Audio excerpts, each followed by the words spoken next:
Hi everyone, Mohan free second में JEE mains 2025 के PYQ and solution में आपका स्वागत है। आज हम लोग ने सवाल सेलेक्ट किया करंट इलेक्ट्रिसिटी से। तो चलिए देखते हैं सवाल क्या है। A galvanometer having the coil of resistance 30 ohm need 20 milli ampere of the current for the full scale deflection. मतलब अपने पास गैल्वेनोमीटर का जो करंट दे रखा है वो 20 मिली एम्पेयर दे रखा है और जो गैल्वेनोमीटर का रेजिस्टेंस दे रखा है वो 30 ओम दे रखा है। If the maximum current of 3 ampere is to be measured using the galvanometer, तो फुल स्केल डिफ्लेक्शन के लिए मैक्सिमम करंट की जो वैल्यू दे रखा है वो कितना दे रखा है अपने को 3 एम्पेयर। ठीक है। The resistance of the shunt to be added to the galvanometer should be 30/x, और शंट कोई यूज किया जा रहा है ताकि ये मेजरमेंट हो सके। तो सबसे पहले अगर आप लोग कन्वर्जन पढ़े होगे गैल्वेनोमीटर टू अमीटर, उसी का सवाल है। तो जैसे मान लो ऐसे बता दूं मैं आपको कि ये अपने पास गैल्वेनोमीटर का रेजिस्टेंस है, ठीक, और इसके अंदर जो करंट जाएगा Ig जाएगा। तो उसके पैरेलल में हम लोग चूंकि रेजिस्टेंस गैल्वेनोमीटर का बहुत छोटा है, हम पूरा करंट 3 एम्पीयर तो मेजर नहीं कर सकते हैं, तो हम इसको प्रोटेक्ट करने के लिए शंट का यूज करते हैं। पैरेलल में एक रेजिस्टेंस कनेक्ट करते हैं ताकि इसके साथ मिनिमम करंट जाए, और शंट रेजिस्टेंस के करंट जो रेजिस्टेंस गैल्वेनोमीटर का है उससे कम रेजिस्टेंस का यूज किया जाता है। बात समझ में आया क्या?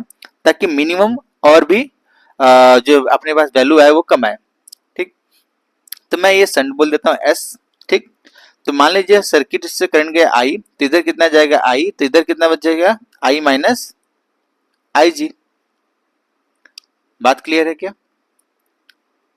I माइनस Ig, दूसरा कलर यूज कर लेता हूँ, I माइनस Ig, ये करंट जाएगा। ठीक है, तो यूजिंग, अब मुझे ये बात समझ में आ रहा है कि पॉइंट A है, ये पॉइंट B में बोल दूं तो A B एक दूसरे के पैरेलल में कनेक्टेड है।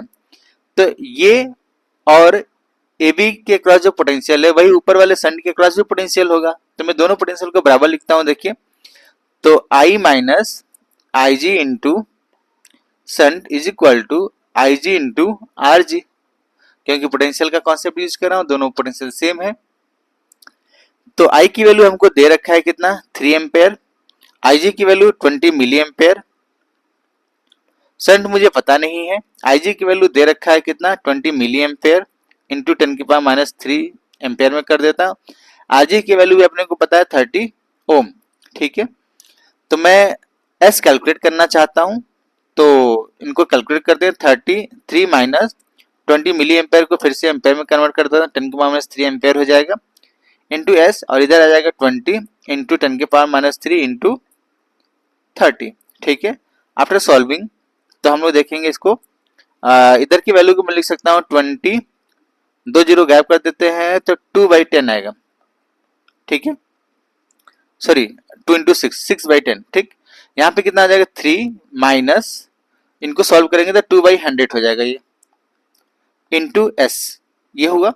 S चाहिए अपने को, तो S को कैलकुलेट करने के लिए हम लोग लिखेंगे 6/10 divided by 3 minus 2 divided by 100, तो ये हो जाएगा 6/10, और इसको एलसीएम ले लेते हैं हम लोग, 6/10 ऊपर लिखते हैं, तो ये हो जाएगा 300 माइनस 2 डिवाइडेड बाई 100। तो ऊपर सॉल्व करके ले जाते हैं तो ऊपर हो जाएगा कितना 60 डिवाइडेड बाई 300 माइनस 2, तो 298 हो जाएगा। अरे एस की वैल्यू है यार। ठीक है, इसको और सॉल्व करते हैं तो 32 से डिवाइड कर देते हैं हम लोग, ऐसे 2 से, तो ये हो जाएगा 149। तो S की वैल्यू अपने पास आया 30 डिवाइडेड बाई 149, तो अपने को 30 के मल्टीपल में दिया हुआ है। नीचे देखिए S की वैल्यू कितना दिया है 30 डिवाइडेड बाई x, और हम लोगों ने जो फाइंड किया 30 डिवाइडेड बाई 149, तो x की वैल्यू कितना आया 149। ठीक है, तो कौन सा ऑप्शन सही है 149, second is the right option. I hope ये बातें मैं आपको समझा पाया हूँ। Thank you for watching.